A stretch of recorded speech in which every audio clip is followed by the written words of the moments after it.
Hey everyone, thanks for tuning in. Steven here with TB Fork, and this is day 18 of the 80 Days to Your Dream Body course. Today's protein source is going to be beef liver, and today is a legs and abs training routine. And the theme for today's workout is CRAC PNF stretching. So right now, I'm going to be demonstrating how to perform CRAC PNF stretching. Now let's get started.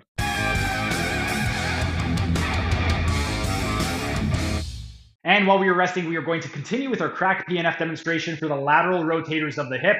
We've already done the hip flex to 30 degrees and 60, so now we're going to work on the lateral rotators at 90 degrees of hip flexion. For this one right over here, my preferred method is when I flex them to 90, I like to go hip to hip, so greater trochanter to greater trochanter.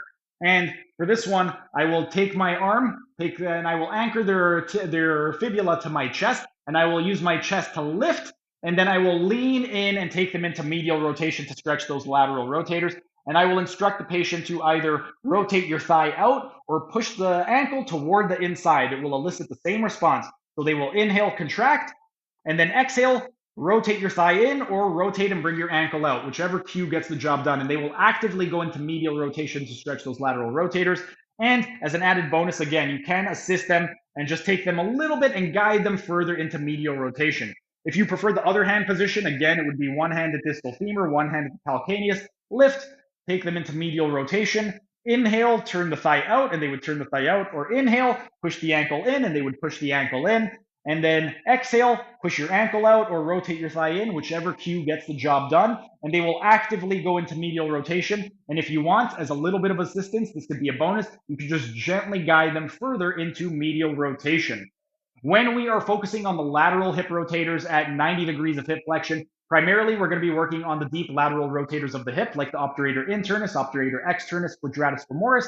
And to a lesser extent, we're going to be getting a little bit of the superior gemellus and inferior gemellus. But most of it is going to be from the obturator internus, externus, and quadratus femoris. We're also going to be getting a lot of action in the glute max, specifically the posterior fibers of the gluteus maximus muscle. And then we're going to be getting a little bit of a muscle stretch in the sartorius. And at this position right over here, we may be getting a little bit of action with regard to the piriformis, because if you recall, the piriformis between 30 and 90 degrees, it reverses its action. So at 90 degrees, depending on your morphology, you may get a little bit of stretch in the piriformis. And if you do get any stretch, it's going to be the inferior fibers of the piriformis. But the more we get into hip flexion, eventually the piriformis is not involved anymore because it changes to a medial rotator. Next, what we want to do is we are going to focus on the lateral rotators of the hip at 120 degrees. So we're going to do the exact same thing.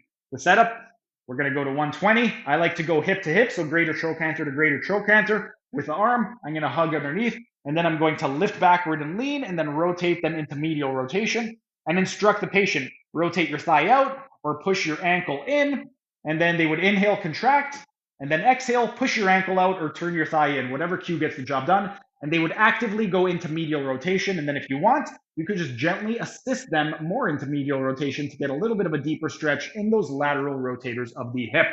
When we are focusing on lateral rotation of the hip at 120 degrees, primarily, again, we're going to be targeting the deep lateral rotators of the hip, but a little bit less at 120 degrees. We're still getting the obturator internus, obturator externus, and the quadratus femoris, but not as much as we did at 90, 60, and 30. Same thing with the superior gemellus and inferior gemellus. We're going to be getting some stretch, but not quite as much. We're also going to be getting some stretch in the gluteus maximus muscle, specifically the posterior fibers. And to minimal extent, we're going to be getting a little bit of stretch in the sartorius muscle. But our rest period is up. Time for set number 5. That was just a tiny taste of what can be found in my members only section. If you enjoyed it, become a member for only $5 a month to get access to hundreds of member only videos.